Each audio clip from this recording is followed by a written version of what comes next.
عشان تفتح حساب شركة الرقم. أول شي تراسلهم على الواتساب وهذا رقمهم، أي استفسار ببالك يجاوبوك عليه، ولازم تراسلهم قبل ما تروح. أنا تفاجأت هم نقلوا المكان جديد وأخيرا، واللي يكون بساحة الواثق بداية شارع 52 نفس شارع كلية أوروك، وهاي العمارة مالتهم بس بعدهم مخالين اللوجو. الطب من هاي الباب بالمصعد 9 طابق ثاني.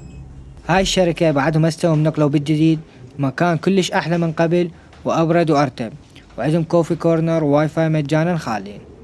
المستمسكات اللي تحتاجها حتى تفتح حساب: جواز سفر وموحدة وبطاقة سكن ومصدر أموال، يعني تأييد من شغلك براتبك. وراها توقع على كم ورقة، تقريبا أسبوع أو أكثر يلا يفتح الحساب. الصراحة كان ببالي أصور لكم أكثر وأخليهم هم يشرحوا لكم، بس سياسة الشركة تمنع هالشي. على العموم شغلة سهلة وما تطول، تقريبا أقل من ساعة.